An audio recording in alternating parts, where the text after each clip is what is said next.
When both engines fell silent over the wilderness. When panic gripped every heart on board. One man calmed the storm with nothing but still nerves.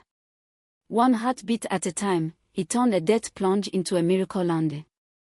This is the true African saga of Captain Abasi Mwangi. The pilot who refused to let fear ground him. And soared on wings of courage. Young pilot Abasi Mwangi grew up in the dusty town of Kitale, watching birds rise above the acacia savanna. Each dawn, he raced the farmhounds to the airstrip, clutching toy planes carved from wood. One day, he vowed, "I'll soar where eagles dare." His family and neighbors called him reckless. "This is farming country," they warned. "Leave the sky to others." But Abasi felt the skies cut deep in his bones. He studied maps by lantern light and begged the local aero club for a chance. When at last he earned his wings, Abasi wept with joy. The blue above was no longer a dream, it was his destiny. On his maiden solo, Abasi climbed into the cockpit of the small Cessna at dawn. His heart pounded as he taxied past waving colleagues. With a gentle push of throttle, the wheels left Earth, and Kitale shrank beneath him. He navigated by compass and sunrise, feeling the wind test his resolve. Moments of turbulence made his knuckles white, but he kept the yoke steady. Touching down at the neighboring town's airfield, he realized, trust in your training, and in yourself, makes wings true. That evening, villagers gathered to hear his tale. Abasi stood tall, sweat damp and beaming. "I flew on my own," he said simply, "and found I was braver than I knew." 2 years later, Captain Abasi commanded a passenger flight from Nairobi to Mombasa. Over lush highlands, engines sang in harmony, until a sudden storm crippled them both. Warning lights flashed. The cabin filled with screams. Trained hands swept the controls as Abasi's calm voice came through the intercom, "Stay seated, keep calm. I have us." His co-pilot struggled, but Abasi guided him, "Fuel switches here, ignition there." Below lay dense forest and a narrow river. With no thrust, Abasi glided the jet like a paper bird, heart hammering against steel ribs. Touchdown was rough, but he held the craft straight. Tires screamed on dirt. And then, relief. All soul aboard survived. In the days after the first landing, Abasi became both hero and student. He toured makeshift clinics where frightened passengers thanked him with tearful hugs. His uniform was stained with dust and sweat, but his spirit soared higher than any trophy could lift. Though media hailed him as the miracle pilot, Abasi returned to Nairobi quietly. Late at night, he replayed every second of the descent, each throttle tweak, each gauge reading, searching for lessons he might have missed. The applause outside his window felt distant compared to the thunder in his own chest. At dawn, Abasi visited flight school instructors. "Thank you for teaching me to keep cool," he told them, voice thick. They nodded, proud. Their student had transformed fear into flight, panic into precision. Weeks later, Abasi captained an evacuation flight flying ahead of a coastal cyclone. Rain lashed the windshield, lightning split the sky. Instruments trembled. Yet, his crew marveled at his serenity. "Trust the plane," he told them. "Trust the training." He guided the aircraft through wind shears that might have shredded lesser captains' nerves. Below, villages clung to sandbars as the tempest roared. When they touched down safely, emergency vehicles surged forward.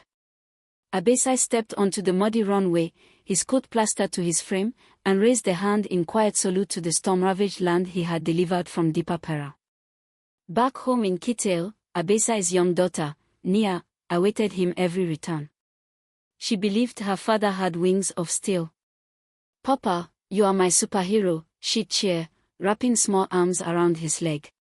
One evening, Abasi found Nia kneeling by her bedside, whispering, "Please keep Papa safe." His heart twisted at her prayer. He tucked her in gently. "God watches over me," he assured, brushing a strand of hair from her brow. That night, Abasi knelt by his own bedside. He whispered, keep us both safe. And for the first time, he felt more than duty, he felt the tender burden of love. Despite triumphs, doubt crept in when a minor mechanical hiccup grounded Abasi for a medical check. Instructors called it routine, but whispers of pilot fatigue swirled among staff. He spent the layover restless, eyes on runway lights. In the hotel mirror, he saw a man with dark circles and haunted eyes. Questions loomed: had he flown too hard? Did courage have a breaking point? At dawn, he returned to the cockpit, determined to prove that a pilot's greatest engine is resolve, not sleep. Months later, at cruising altitude above the Rift Valley, a silent alarm blinked on the instrument panel: hydraulic failure. The nose dipped. Landing gear jammed. Abasi's hands did not tremble. He radioed, "Mayday," his voice calm. Ground crew scrambled. Inside the cabin, passengers clutched armrests. He ran through drill after drill, alternate pumps, manual extension, flap adjustments. Each command measured in breaths, not fear. Outside, sun sank. He aimed for a narrow dry lake bed, the only flat space for miles. As the engines whizzed and flares of warning lit up, Abasi steered the jet in a shallow dive, trading altitude for airspeed. He fought crosswinds as birds cross a stormy sky. At last, wheels clattered onto cracked earth. Passengers erupted in gasps and sobs as the plane rolled to a stop. Dust rose like ghosts lifting burdens of souls. Abasi released the yoke and exhaled, the weight of every life aboard lifting from his chest. His crew gathered around, tears in their eyes. Abasi simply nodded. The calm in the storm was its own reward. After another triumphant landing, Abasi sought solace in the cockpit's quiet. He ran a hand over the throttles, scarred from use. "Thank you," he whispered.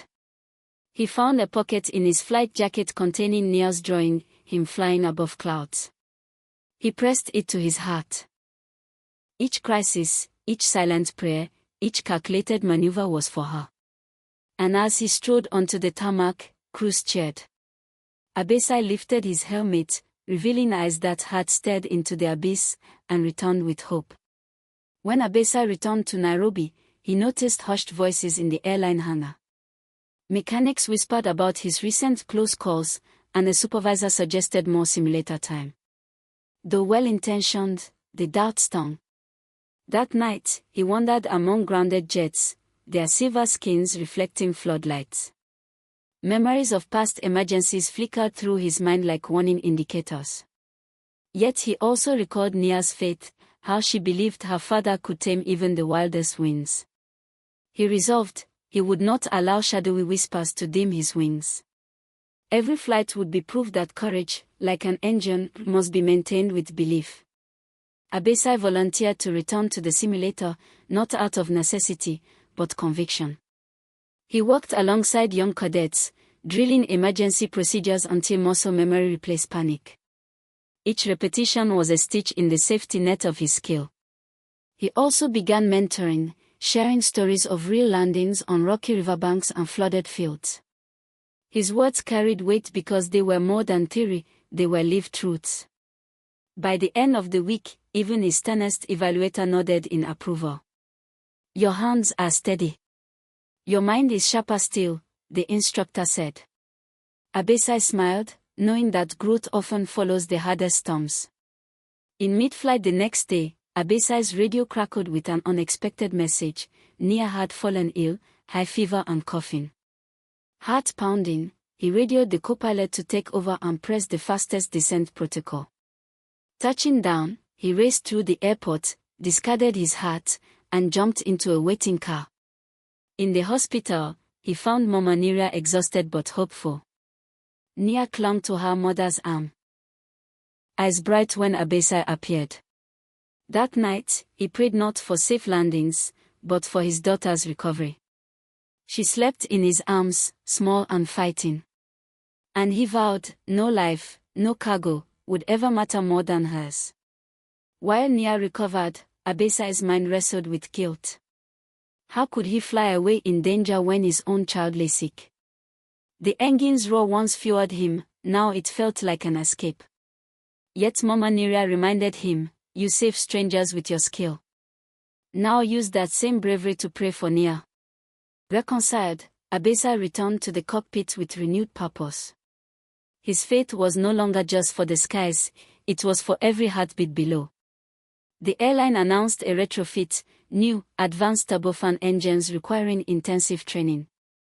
Many pilots grumbled at the extra hours. Abasi saw opportunity. He immersed himself in manuals and simulators. The new engine's quirks intrigued him: digital displays, automatic surge protection, but still reliant on human instinct. When it was his turn, he handled every test with ease. "It's like learning a new language," he laughed to his co-pilot. "And I love to talk." Assigned to a cargo run over the Congo Delta, Abasi took off under a starless sky. Rivers and oil rigs spanned below like silent giants. The only lights were runway beacons guiding his path. An unexpected downdraft buffeted the aircraft. Instruments flickered. In the darkness, Abasi trusted the new engine's stability systems and his own calm judgment. Slowly, he leveled off, guided by radar and faith. By dawn, the plane touched down at the remote airstrip, safe and intact. His cargo, medicine and food, would reach villages that needed them. Abasi smiled, knowing the night's darkness had been his ally, not his enemy. The airline hosted a recognition gala for pilots who'd faced emergencies. Abasi was invited as guest of honor. Suits and gowns filled the ballroom, awards glinted on pedestals. When Abasi's name was called, he stood humble, recalling runway dirt and frightened souls. "I share this with every crew member who kept calm," he said, "and every passenger who trusted us." Applause thundered. But his real pride was in quiet memories: Nia's smile, Mama Nerea's eyes, and the silent promise that kept his heart steady. Amid celebration, a letter arrived. The co-pilot from his first engine-out landing had passed away in an unrelated accident. Grief hit Abasi like turbulence. At the crash site memorial, Abasi stood in silence, imagining his friend's steady hands at his side. He whispered a eulogy: "Thank you for trusting me. I will carry your spirit on every flight." That night, he dreamt of flying with his friend beyond storm clouds, two pilots guided by starlight and an unbreakable bond. With his co-pilot gone, Abasi sought comfort in teaching Nia about flight. He built a model plane with her in the backyard: glue, balsa wood, and endless patience. Nia's small hands learned to hold the glider gently. "Balance is everything," Abasi told her. "And knowing when to let go." When the model soared, Nia's laughter soared with it. In that moment, Abasi understood: his greatest legacy lay in teaching courage, not just saving lives. Years later, Abasi faced his most harrowing challenge: landing at a tiny jungle airstrip with no navigational aids, supplies for a remote mission in peril. The strip was narrow, the trees unforgiving. Approach was steep, visibility poor. Every lesson, every prayer, every line in the manual converged. He flared just above the runway threshold, stalling the engines to let gravity guide the wheels. Touchdown was whisper soft. The local villagers cheered. Abasi stepped down, boots sinking into red earth, heart filled with the humble joy of one more safe. A routine flight to Eldoret turned into chaos when a faulty fuel gauge caused a small fire under the wing just as Abasi was about to taxi. Flames licked the metal surface, and smoke curled into the cockpit. Passengers panicked, but Abasi's calm voice cut through the alarms: "Evacuate immediately. Follow the crew's instructions." He ordered the engines shut down and guided everyone off via the wing steps, staying until the last person was clear. Once all were safe, Abasi stepped away as airport firefighters doused the flames. His uniform smelled of soot, but his heart burned with quiet pride: another disaster averted by swift thinking. Following the runway fire, Abasi faced a board inquiry to determine cause and fault. Though cleared, the process humbled him deeply. his name was spoken in hushed tones of criticism and praise. He retreated to his hometown, spending days in quiet reflection under the jacaranda tree. His daughter Nia found him there, offering him water and her unwavering faith. Abasi realized that a pilot's greatest instrument isn't the gauges or engines, it's the humility to learn from every near disaster and emerge stronger. The airline tapped Abasi for a goodwill tour across the continent, delivering medical supplies and delivering motivational talks. From Lagos to Addis Ababa, he flew into dusty airstrips and polished terminals alike. In each country, he listened to local pilots' stories of struggle, fuel shortages, outdated equipment, political unrest. Abasi shared his own tales, emphasizing solidarity over competition. By journey's end, he had forged friendships across borders, proving that the sky belongs to all who dare to rise beyond despair. On a cargo flight to Dar es Salaam, an unexpected bird struck silence one engine over open water at midnight. The roar of the other engine echoed in the cockpit as Abasi's training took over. He feathered the stalled prop, adjusted the remaining engine's throttle, and navigated using instruments alone. Below, lights of fishing boats shimmered like distant stars. Touching down at the island airstrip, Abasi knew the sea below could have claimed them. Instead, his cool judgment turned a crisis into safe haven. During a layover in Mombasa, Abasi reunited with his co-pilot from the cyclone evacuation. Their embrace was wordless, a bond forged in adrenaline and faith. Over dinner by the shore, they spoke of lost friends and the sacred duty of every flight. Abasi confided, "Each success carries the weight of every life entrusted to us." His friend nodded, tears in his eyes. Together, they watched the waves, knowing that life's greatest treasures aren't medals but moments of shared courage. On a long-haul flight across the Sahara, Abasi found a quiet minute in the cockpit's jump seat. He closed his eyes and offered a prayer, not for safety, but for gratitude. He thanked the Creator for steady hands, clear skies, and every soul who trusted him. The desert below shimmered in twilight, and he felt an unspoken promise in the stillness. When he opened his eyes, the horizon glowed a fiery rose, and Abasi knew his fate would always be his compass. Back in Nairobi, Abasi met a troubled cadet named Musa struggling with simulator failures. He took Musa under his wing, sharing stories of his own setbacks and the quiet discipline that conquered them. Through early mornings and late evenings, Abasi guided Musa's hands, corrected his nerves, and rebuilt his confidence. Months later, Musa passed his final check with flying colors. He hugged Abasi, whispering, "You saved my dream." And in that moment, Abasi's own journey felt complete. At the annual airline gala, Abasi received the Skyward Spirit Award for outstanding airmanship and mentorship. As he accepted the gleaming statuette, he reflected on dusty runways and midnight scares. His speech was brief: "I've flown through storms in the sky and storms in my heart. Courage isn't the absence of fear, it's flying through it." The audience rose in a standing ovation, not just for the pilot, but for the man whose wings carried not only planes, but hope. Chapter 29, A Daughter's Wings. Following his award, Abasi surprised Nia with her first flying lesson in a small trainer aircraft. Tiny hands gripped the controls as her father coached her through gentle turns. When they landed, Nia's eyes shone with triumph. "Papa, I want to fly the next mission," she beamed.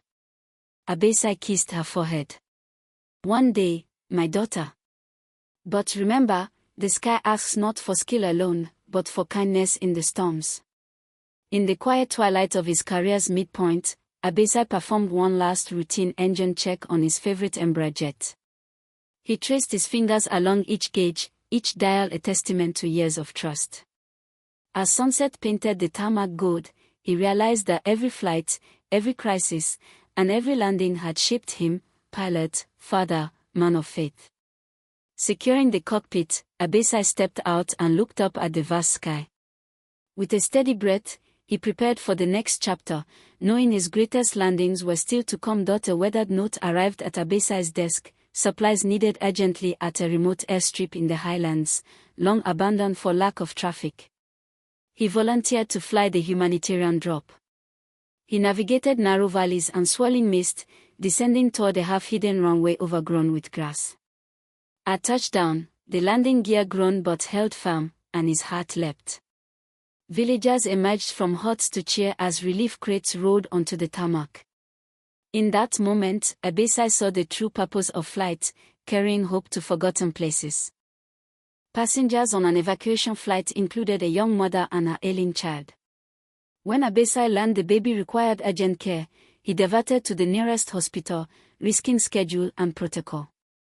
He spoke gently on the intercom, "We're landing at Tanganyika in 50 minutes to get this child help." The cabin fell silent, then erupted in supportive applause. Touchdown was smooth. Later, Abasi received a letter from the grateful mother, "You didn't just fly us, you saved my son's life." He pinned it above his desk as a reminder that every engine beneath his wings could also power compassion. An international route opened under a new contract, prestigious but politically fraught. Airlines jockeyed for favor. Abasi found himself under scrutiny by regulators unhappy with his independent style. He attended meeting after meeting, defending his safety-first approach. Some board members whispered, "He's too old-fashioned for modern air travel." But Abasi stood firm. "Safety isn't political. It's personal. Every time I fly, it carries lives, not just cargo." His integrity won over skeptical officials, and the new route launched under his command. Abasi once flew a condolence mission for a diplomat's widow. Protocol demanded formality. Yet in the cockpit, he chose a softer approach. He left the cabin lights low and played a gentle instrumental mix instead of the usual announcements. As they landed, the widow stepped out silently, pausing to look at Abasi through tears. "Thank you," she whispered. "You honored him, our loss, more than any ceremony could." In that quiet moment, Abasi learned that a pilot's true skill extends beyond navigation. It lies in reading human hearts. Late one night, Abasi flew a maintenance check. He paused at each gauge, each warning light, listening to the subtle hums beneath the roar. A flicker from a tiny switch alerted him to a dying backup pump. He radioed the hangar, "Patch it now, or we risk a single-point failure." Mechanics scrambled. Within the hour, the issue was resolved, and a major incident averted. Abasi surveyed the panel and murmured, "Even the smallest whisper can save the loudest crash." His attention to detail had become legendary. A special charter carried members of Abasi's first rescue mission back to Kitale for an anniversary celebration. Faces once struck with fear now blossomed with gratitude as they boarded. Abasi greeted each passenger by name, recalling where they sat and how they felt that day of forced landing. Their stories poured in, careers rebuilt, families reconnected. When they touched down in Kitale, the town joined in song. Abasi stepped out, humbled. Each reunion was a reminder that flying transcended steel and sky, it wove together human lives. Bobu Kolo, the old mentor who first saw Abasi's spark, passed away quietly in his sleep. Abasi flew back to the village for the funeral, a pilot in uniform among farmers and teachers. At the graveside, Abasi spoke, "You taught me that education comes in many forms. Thank you for seeing wings where others saw only feet." He scattered flowers on the grave. That night, under the mango tree, Abasi vowed to mentor others, just as Bobu Kolo had mentored him. Nia, now a teenager, took her first solo flight in a small trainer. Abasi watched anxiously from the tower. When the little plane circled and landed without a hitch, he felt both relief and pride. He raced to the runway and embraced her. "You flew on your own," he whispered. "And found your courage." In her eyes, Abasi saw his own reflection, the boy once called reckless, now raising a daughter unafraid to touch the sky. Approaching retirement, Abasi embarked on a farewell tour, a final series of goodwill missions across Africa. Each stop reunited him with colleagues, friends, and communities he had served. He landed in dusty airstrips and glossy airports, greeted by crowds chanting his name. At each ceremony, he repeated a simple message: fly with your head, your heart, and a prayer. As the tour ended in Nairobi, Abasi realized his journey was not ending, but passing into a new chapter of legacy. On his final flight as an active captain, Abasi filled out the flight plan with steady hands. The route traced across familiar skies, from Nairobi's sunrise takeoff to Ketoli's sunset return. In the cockpit, he ran through the checklist one last time. Instruments hummed, engines purred. He took a deep breath and whispered, "Thank you for carrying me all these years." As the wheels left the pavement, Abasi closed his eyes for a moment, feeling the wind beneath his wings, then flew onward into that glorious horizon he had always chased. On his last night before full retirement, Abasi returned to the Kitale airstrip where his journey began. Under a canopy of stars, he climbed out of the cockpit and stood alone beside the small Cessna he once flew solo as a cadet. The night air carried the distant call of owls and the hum of crickets, nature's own flight orchestra. He traced his fingers along the wing, recalling every moment of doubt, every calculated turn, and every life saved.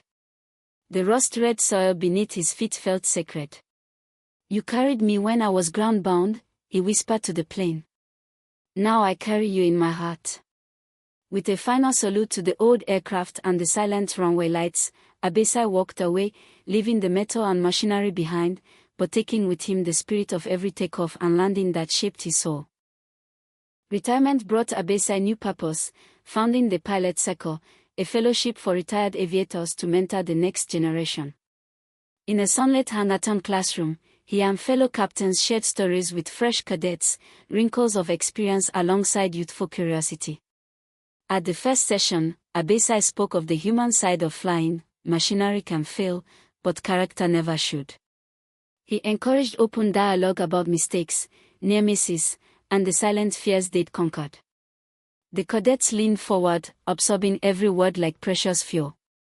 In that humble space, Abasi's legacy took physical form, not as medals or certificates, but as shared wisdom that would guide pilots long after his voice fell silent.